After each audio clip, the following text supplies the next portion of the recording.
Pooja Plastic, bathroom accessories, essentials that make your bathroom beautiful, and many more. Pooja Plastic colorful range that makes every bathroom cheerful.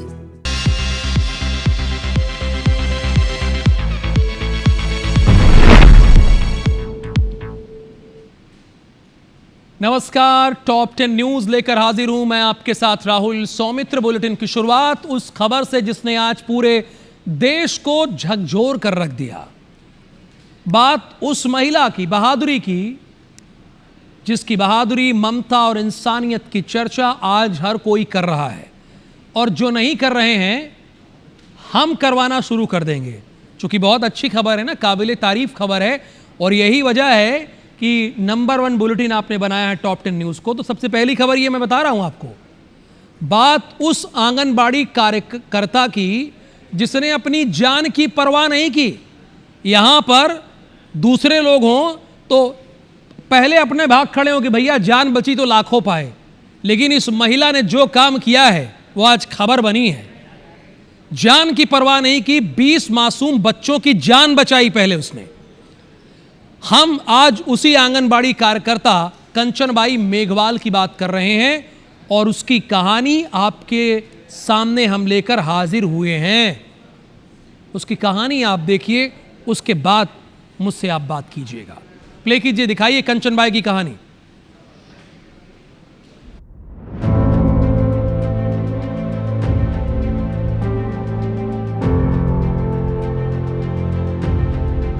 Madhya Pradesh के नीमच से 25 kilometre दूर ये है रानपुर गांव, जहां का बच्चा बच्चा आंगनवाड़ी कार्यकर्ता कंचनबाई मेघवाल की ममता, बहादुरी और इंसानियत की कहानी कह रहा है। बच्चों के लिए ढाल बनी कंचनबाई ने अपनी जान देकर 20 मासूम बच्चों की जान बचाई। जब मधुमक्खियों के झुंड ने बच्चों पर हमला किया तो कंबल और तिरपाल से ढक दिया, लेकिन खुद मधुमक्खियों के डंक से जिंदगी की जंग वो हार गई।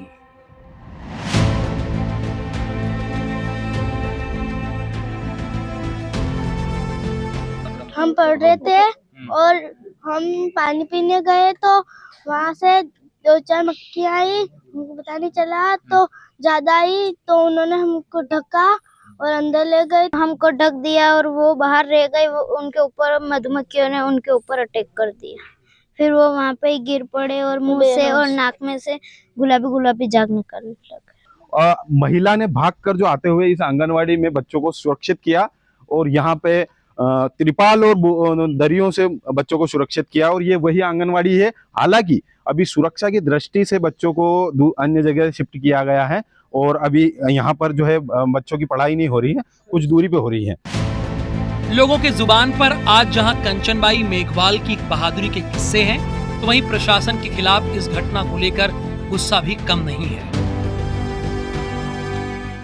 कि अभी तक 3 दिन हो गए घटना को 3 दिन हो गए, लेकिन 3 दिन तक जो मधुमक्खी का छत्ता था वो अभी तक नहीं हटाया।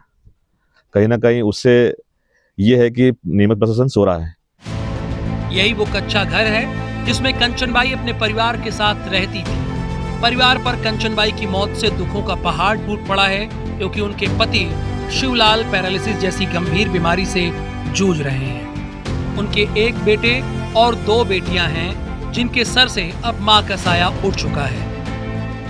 पिताजी को सर 2021-22 में ब्रेन हेमरेज हो गया था, और एक साइड पूरी ब्लॉक हो गई है, तो वो चल फिर नहीं पाते, बेड रेस्ट पे ही। और 5 साल से पिताजी के इलाज में भी बहुत पैसा लग गया, करीब 5 से 6 लाख रुपए उसमें लग गए। तो मेरी आर्थिक स्थिति थोड़ी कमजोर है, तो प्रशासन थोड़ी सहयोग कर दे तो। रानपुर गांव के लोग जहां कंचनबाई की बहादुरी की तारीफ करते नहीं थक रहे, लेकिन दूसरी तरफ सरकारी सिस्टम इसे स्वीकार करने से बचता नजर आ रहा है। दरअसल घटना वाले दिन स्कूल की 2 शिक्षिकाओं में से गुणसागर जैन नामक शिक्षिका गायब थी। अपनी इस गैर हाजिरी और घोर लापरवाही पर पर्दा डालने के लिए विभाग ने कंचनबाई के त्याग को महज एक हादसा बता दिया, जिस पर लोगों में गुस्सा है। कितने आप शिक्षक है आपके? 2 कौन कौन है? मंगला मैम, गुणसागर में। तो उस दिन कौन था स्कूल में? मंगला मैम। और गुणसागर में नहीं थे। नहीं आए थे क्या उस दिन? तो प्रशासन क्यों नहीं दिखा रहा है ये तो प्रशासन की गलती है। एक महिला ने तो जान गंवा दी बच्चों के चक्कर में, उनकी जान की परवाह भी नहीं की। उन्हें ये नहीं सोचा यार कि कल से मेरे बच्चों के साथ क्या होगा, मेरा परिवार कैसा चलेगा। बहरहाल सीएम डॉक्टर मोहन यादव ने कंचनबाई की बहादुरी की जमकर तारीफ की है। उनके परिवार के लिए 4 लाख रुपए की आर्थिक सहायता का ऐलान किया है। रानपुर गांव में हुई ये घटना अप्रत्याशित थी, जिससे सबक लेने की जरूरत है ताकि ऐसे हादसों से बचा जाए। राकेश राठौर, IBC 24, नीमच। पूरी कहानी सुनने के बाद आपने भी सराहना की ना, तारीफ की ना। मैं यही कह रहा था कि आप पहले इस खबर को देखिए। देखिए, कंचनबाई ने जो किया वो अपने आप में मिसाल है। जहां लोग भागना शुरू कर देते हैं कि जब जान पर आफत आती है, वहां पे कंचनबाई ने 20 बच्चों की जान बचाई और उसके बाद अपनी जान की बाजी वो हार गई। लेकिन हम सबके जीवन में हमेशा अमर रहेंगी। मनोज बाजपेयी कोई फिल्म के एक कलाकार हैं, तो उनकी मुख्य किरदार वाली एक फिल्म आ रही है जिसका नाम घूसखोर पंडित है। अब इस पर बवाल हो गया है। अब बवाल थमने का नाम नहीं ले रहा है। राजधानी भोपाल में इस फिल्म के खिलाफ ब्राह्मण समाज गुरुवार को सड़क पर उतर आए। दिखाइए तस्वीरें जरा, प्ले कीजिए। हाँ, ये आ गई। आरोप लगाया कि फिल्म के जरिए ब्राह्मण समाज की छवि को गलत तरीके से पेश किया जा रहा है, जिससे उनकी धार्मिक भावनाएं आहत हो रही हैं। प्रदर्शनकारियों ने फिल्म के निर्माता और अभिनेता, यानी निर्माता नीरज पांडे हैं, अभिनेता मनोज बाजपेयी हैं, इनके खिलाफ FIR दर्ज करने की मांग की है। साथ ही चेतावनी दी है कि फिल्म रिलीज हुई तो पूरे देश में उग्र आंदोलन किया जाएगा। अच्छा, ये फिल्म किसी हॉल में रिलीज नहीं होगी, आपके मोबाइल में हो जाएगी, आप देख लेंगे। एक ऐप है नेटफ्लिक्स, उस पे आ जाएगी। लेकिन लोग कह रहे हैं कि हम इसका विरोध करेंगे। हम बताना चाहते हैं आपको, घूसखोर पंडित फिल्म में मुख्य किरदार एक बॉलीवुड के एक्टर हैं मनोज बाजपेयी। वो शायद कई फिल्मों में उन्होंने काम किया होगा। मनोज बाजपेयी अच्छे कलाकार होंगे। तो उन्होंने भ्रष्ट अधिकारी उनको दिखाया गया है और वो जाति से ब्राह्मण हैं। अच्छा, जाति से फिल्म में भी ब्राह्मण हैं और वैसे भी बाजपेयी ब्राह्मण ही होते हैं। तो कुल मिला के बात ये है। आपको यहाँ भोपाल में घसीटेंगे, ये नेटफ्लिक्स को बंद करवाएंगे। नेटफ्लिक्स के जो डायरेक्टर हैं उन पर FIR की है और हम ये फिल्में नहीं चलने देंगे। आज तो भोपाल में यह प्रदर्शन हुआ है, कल की डेट में पूरे मध्य प्रदेश में और आने वाले समय में भारत में, और ये नेटफ्लिक्स चलने नहीं देंगे। आप नेटफ्लिक्स को बंद कराएंगे। अभी हमारी PCR टीम ने बताया कि मनोज बाजपेयी एक बड़े कलाकार हैं। चूंकि मैं फिल्में नहीं देखता इसलिए नहीं जान पाया, तो ये मुझसे गलती हुई, मैंने बता दिया। घूसखोर पंडित फिल्म से ब्राह्मणों के कथित अपमान पर लोकप्रिय कथावाचक पंडित प्रदीप मिश्रा भी प्रतिक्रिया आई है। उन्होंने क्या कहा वो आपको सुनाते हैं। आज केवल अपनी वोट बैंक एकत्रित करने के लिए ब्राह्मणों को गाली दी जा रही है। आज अपना पक्ष मजबूत करने के लिए ब्राह्मणों को गाली दी जा रही है, जिससे जो ब्राह्मणों से नफरत करने वाले हैं या अन्य हो वो हमारी साइड हो जाए। कहीं ना कहीं समाज के इस जातियों में तोड़कर वोट बैंक को एकत्रित किया जा रहा है और कुछ भी नहीं। वहीं इस फिल्म पर सियासत भी गर्मा गई। बीजेपी और कांग्रेस इसे लेकर आमने सामने है। भारतीय जनता पार्टी ने बनाया आपके sensor board, Bharatiya Janata party ने बनाई सारी जो है नीतियां रिलीज करने की अनुमति इनने दी, तो इसके बाद जो है विरोध करे तो करे ना। उसमें कलाकार ब्राह्मण क्यों आ रही है फिल्म, किस पर्पज से, किसको बांटना चाहती है ये सरकार, किस प्रोपेगंडे के तहत बना रही है, ये तो सरकार से पूछना चाहिए आप। पर अभिव्यक्ति की स्वतंत्रता के नाम पर यदि किसी जाति, समाज, धर्म की भावनाओं को चोट पहुंचती है तो उसका ध्यान सबको रखना चाहिए। निर्माता निर्देशक को रखना चाहिए, कहानीकार, चित्रकार, कथाकार को भी रखना चाहिए, क्योंकि हम उस भारतीय समाज में रहते हैं जब हम सबका आदर करते हैं। मध्य प्रदेश में लव जिहाद का एक खतरनाक ग्रूमिंग गैंग पैटर्न सामने आया है। घटना उज्जैन की है, जहां की एक नाबालिग लड़की को पुलिस ने इंदौर से बरामद किया। असल में चिमनगंज थाना क्षेत्र की नाबालिग को अहमदनगर के मुस्लिम युवक ईमान ने प्रेम जाल में फंसाकर उसका शारीरिक शोषण किया। उसके बाद ब्रेकअप करके अपने दोस्त मोइन को पीछ के पीछे लगा दिया। मोइन पीड़िता को भगाकर इंदौर ले गया और मुस्लिम बाहुल इलाके में रिश्तेदार के यहां छिपा के रखा। पीड़िता को पुलिस ने किसी तरह इंदौर स्थित एक घर से बुरके में बरामद किया और एक आरोपी को गिरफ्तार भी किया। 2 दिन पहले लापता हुई थी घर से, उसको हम ढूंढ रहे हैं और पुलिस द्वारा पुलिस की मदद और बजरंग दल और शिवसेना की मदद से मिली। तो उसने बुर्का पहन रखा था। इंदौर में गए थे हम, वहाँ से पुलिस द्वारा वो हमें मुस्लिम लड़कों के साथ मिली। हिंदू जागरण मंच की घटना को लेकर, यानी हिंदू जागरण मंच ने इस घटना को लेकर मुखर है और उसका आरोप है कि हिंदू लड़कियों का ब्रेन वॉश करने में उसकी मुस्लिम सहेलियां, लड़के के परिवार की भी भूमिका रही, जिसकी जांच होनी चाहिए। वो स्थान जहां मुस्लिम बस्ती है, मुस्लिम बस्ती के आसपास रहने वाला हिंदू समाज वो टारगेट पे है, और टारगेट में भी वो परिवार जहां पर पुरुष नहीं है, जहां पर विधवा माँ है और जहां पर पुरुष जो है, घर का मुखिया जो है वो किसी नशे का आदी है। ऐसे परिवारों को टारगेट करके लव जिहाद को अंजाम दिया जा रहा है। इस मामले में पुलिस ने बताया कि अपहरण का केस दर्ज करके 24 घंटे के अंदर पीड़िता को बरामद कर लिया गया है। जांच जारी है और किसी भी आरोपी को बख्शा बिल्कुल नहीं जाएगा। बालिका को पुलिस ने त्वरित कार्रवाई करते हुए चिमनगंज पुलिस ने 24 घंटे में दस्तयाब करके उसके बयानों के आधार पर अपराध पंजीबद्ध करके विवेचना भी की जा रही। इसमें इसके अलावा भी 2-3 लोगों का और नाम सामने आया है, जिसमें से एक की जो मुख्य आरोपी है उसकी गिरफ्तारी हो चुकी है। अन्य आरोपी जो है, जो इंदौर के रहने वाले हैं, उनकी गिरफ्तारी के लिए हमारी टीम अभी लगी हुई है। चलिए अब आपको ये बताते हैं, क्योंकि ज़रूरी भी है, कि ग्रूमिंग गैंग पैटर्न क्या होता है। सबसे पहले टारगेट चुना जाता है जिसमें गरीब टूटे परिवार की लड़कियां और भावनात्मक रूप से असुरक्षित नाबालिगों पर नजर रहती है। इसके बाद उनसे दोस्ती, प्यार और गिफ्ट के जरिए विश्वास हासिल किया जाता है। कहा जाता है कि मैं तुम्हें समझता हूं वाले भावनात्मक जाल में फंसाया जाता है।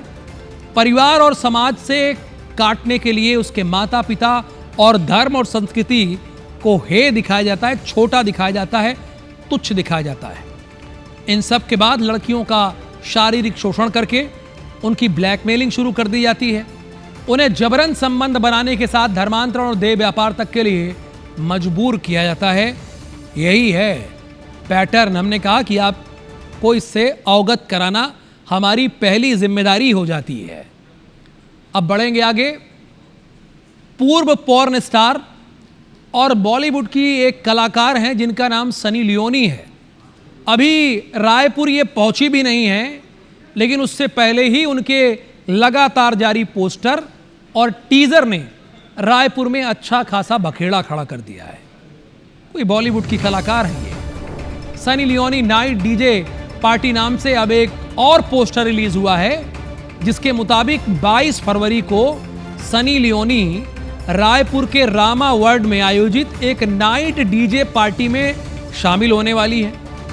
राजनीतिक हलकों में इसको लेकर सरगर्मियां बढ़ गई हैं। बजरंग दल की तरफ से कड़ा विरोध जताया गया है। खास बात यह है कि इस पोस्टर में लड़कियों की फ्री एंट्री की जानकारी दी गई है। बजरंग दल का आरोप है कि गरियाबंद और सूरजपुर में हुए अश्लील नाच पार्टी से राज्य की छवि पहले ही खराब हो चुकी है। अब इन आयोजनों में खुलकर शराब परोसी जाएगी और अश्लीलता फैलेगी। बजरंग दल के जिला संयोजक रवि बाधवानी ने एक्स पोस्ट पर इसे लेकर चेतावनी दी है। बाधवानी ने एक्स पर लिखा है कि रायपुर में अश्लील फिल्म अभिनेत्री सनी लियोनी को बुलाने वाले कान खोलकर सुन लें। जो सनी लियोनी को बुला रहे हैं, ऐसा बजरंग दल कह रहा है। बजरंग दल राम जी के ननिहाल में अश्लीलता बिल्कुल बर्दाश्त नहीं करेगा। ओनली फॉर गर्ल्स वाले आखिर ऐसे आयोजन छत्तीसगढ़ में क्यों किए जा रहे हैं? क्यों लड़कियों को बुलाया जा रहा है? अब इसके आयोजनकर्ताओं को बजरंग दल अपनी भाषा में जवाब देगा। और किसी लड़की के साथ किसी प्रकार की दुर्घटना होती है या अव्यवहार होता है, इसकी जिम्मेदारी कौन लेगा? तो इन्हीं सब विषयों को लेकर के हम लोग इसका विरोध कर रहे हैं। और सन्नी लियोन एक पॉर्न स्टार है, ना कि कोई समाज सेवी है। जो हमारे समाज को एक ना ही कोई नए दिशे पे लेके जाएगी, ना हमारे समाज के युवाओं को कुछ प्रोत्साहन देगी। उल्टा आज युवा उसके वीडियो देख करके गलत दिशा में, गलत राह में भटक रहे हैं, इसलिए हम लोग उसका पुनर्जोर विरोध कर रहे हैं।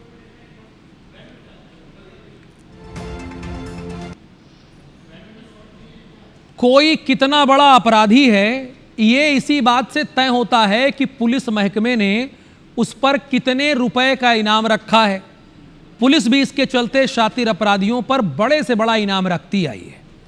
लेकिन आपको जानकर हैरानी होगी कि नरसिंहपुर पुलिस ने एक शातिर शराब तस्कर पर महज 1 रुपए का इनाम रखा, यानी पुलिस की निगाह में इसकी कीमत 1 रुपए की है ना। पुलिस की निगाह में नरसिंहपुर पुलिस की यह रणनीति काम कर गई और शर्मिंदा होकर शराब तस्कर धनराज लोधी ने खुद पुलिस थाने में पहुंचकर सरेंडर कर दिया। नरसिंहपुर पुलिस ने यह अनोखी रणनीति बनाई थी जिसका मकसद था आरोपी को शर्मिंदा करना। सोशल मीडिया पर इस इनाम राशि को खूब प्रचारित किया गया, जिसका नतीजा ये निकला कि सामाजिक बदनामी के डर से शराब तस्कर धनराज लोधी खुद थाने पहुंचा और अपने आप को कानून के हवाले कर दिया। असल में नरसिंहपुर के करेली थाना क्षेत्र में 9 जनवरी को एक वाहन से 44 पेटी अवैध देशी शराब जब्त की गई थी। एसपी ने शराब माफिया धनराज लोधी पर सिर्फ 1 रुपए का इनाम घोषित किया और एसपी की यह तरकीब काम आ गई। एक प्रतीकात्मक 1 रुपए का इनाम इस पर किया गया था। जब इस पर इनाम घोषित किया गया और इसके पंपलेट जब इसके गांव में और आसपास में लगाए गए तो बदनामी जो इसकी हुई उसके चलते ये गिरफ्तारी देने के लिए प्रस्तुत हो गया है।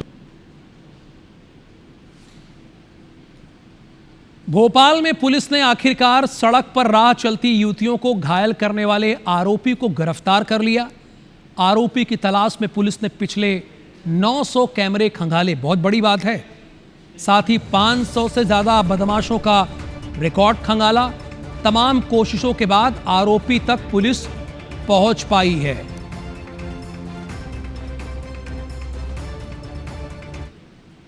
आखिरकार राजधानी में पुलिस ने उस आरोपी को गिरफ्तार कर लिया है जो सरेराह लड़कियों को चाकू जैसी चीज से घायल कर रहा था। पुलिस ने पिछले 6 दिनों में न सिर्फ 900 से ज्यादा कैमरे खंगाले, 100 से ज्यादा संदिग्धों को पकड़ा, बल्कि 600 से ज्यादा पुराने बदमाशों का भी रिकॉर्ड खंगाला और इसके साथ ही पूरे प्रदेश में अगर इस तरह की कोई घटना है तो वो रिकॉर्ड भी खंगाला। इन तमाम प्रयासों के बाद पुलिस मुस्तैद नजर आई और आखिरकार उन्होंने आरोपी को पकड़ लिया। आरोपी ने 29 जनवरी की अंधेरी रात में सड़क पर जा रही युवतियों पर पीछे से नुकीले चीज से हमला किया था, बल्कि करता था फिर मौके से भाग जाता था। युवक ने एक ही दिन में महज कुछ घंटों में 3 घटनाओं को अंजाम दिया। सिरफिरे युवक की हरकत से सनसनी फैल गई। पुलिस आरोपी की तलाश में जुट गई।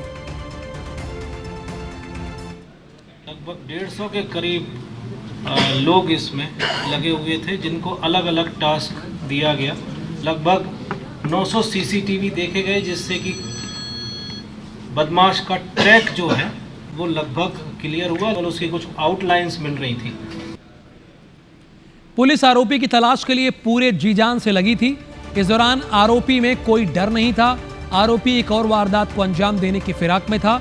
पुलिस ने आरोपी के हुलिये से उसकी पहचान की और मौके पर पहुंचकर गिरफ्तार किया। स्केच बदमाश का बनवाया गया और वो स्केच से फिर और तलाश उसकी सघन की गई। इसी दौरान कल रात में जो है एक सूचना हमें बहुत ही विश्वस्त जानकारी मिली और उस पर जो पुलिस की टीमें लगी थी उन्होंने उसको वेरीफाई किया और एक संदिग्ध व्यक्ति को हमने कोच फैक्ट्री जो अयोध्या नगर बाईपास के पास है वहाँ से हमने उस व्यक्ति को पकड़ा। हम लोग ऐसी मोटरसाइकिल की भी तलाश कर रहे थे कि जिसका मास्क टूटा, तो वो मोटरसाइकिल उस व्यक्ति के पास जिस संदिग्ध को पकड़ा गया सूचना पे वो उसके पास से जब मिली तो हमारा शक जो है वो और पक्का हुआ। इधर बालोद में एक धर्मांतरित व्यक्ति के शव को दफन करने के बाद तनाव की स्थिति बन गई है। बैठकों और समझाइश के बाद जब मृतक के परिजनों ने मूल धर्म में वापस जाने की बात कही तब जाकर मामला शांत हुआ। इस दौरान जिला प्रशासन समेत भारी संख्या में ग्रामीण मौजूद रहे। दरअसल पूरा मामला डौंडी थाना क्षेत्र के ग्राम बोर गांव का है, जहां 4 फरवरी को ईसाई धर्म को मानने वाले संतोष मांडावी का निधन हो गया। ग्रामीण गांव में ईसाई धर्म की रीति रिवाज से अंतिम संस्कार करने से मना कर दिया। इसके बाद मृतक के परिजनों ने अपने खुद के जमीन में अंतिम संस्कार किया, लेकिन ये जगह ग्राम पंचायत बोरगांव के आश्रित गांव भीमारोला के सीमा में है। ऐसे में ग्रामीण विरोध करते हुए दफन शव को हटाने की मांग करने लगे, जिससे तनाव की स्थिति बन गई। आखिरकार समझाइश के बाद धर्मांतरित मृतक के परिजनों ने मूल धर्म में अपनाने की बात कही, तब जाकर मामला शांत हुआ। हमन वहाँ जो मिट्टी तरी ना लाश ला वहाँ पर स्थान में गए ना, वहाँ ईसाई मत करिए धर्म है वाला थे चर्चा के स्थान वहाँ गड़िया रही होला। और बाद हमन FI कर वो थाना जाओ गए तो थाना वाला मतलब पता नहीं कौन बता देते, थाना वाले बोरगांव आ गए, मीडिया वाला भी आ रही है, दो गाँव के आदमी रही है, भीमट होला और बोरगांव के पूरे निवासी मन सब इकट्ठा, महिला पुरुष सब इकट्ठा हो रही है। तो जानकारी दिन तो बोला अभी और वापस फिर वह हिंदू धर्म मामा थे पूर्ण रूप से। कोई अपना गुम हो जाए तो दुख होता है, हम उसे तलाशते हैं। ऐसे ही खोए हुए अपने को रायपुर का एक परिवार शिद्दत से खोज रहा है। ये कोई और नहीं, उनका एक पालतू तोता है। दरअसल रायपुर के सड्डू इलाके की सेक्टर 8 कॉलोनी निवासी देवांगन परिवार का एक पालतू तोता 2 फरवरी को कहीं गुम हो गया, जिसे ये परिवार खोज रहा है। तोते के लिए इतना प्यार है कि उसे ढूंढ कर लाने वाले को 10,000 रुपए देने को तैयार हैं। पालतू तोते के लिए इस परिवार ने सड़कों पर पोस्टर भी लगा दिए।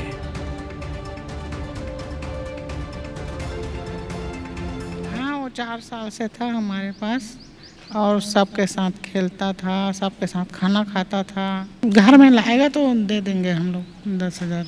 बात करता था अच्छे से सबसे, मम्मी पापा मिठुई मैं मीठा ऐसे करके बोलता रहता।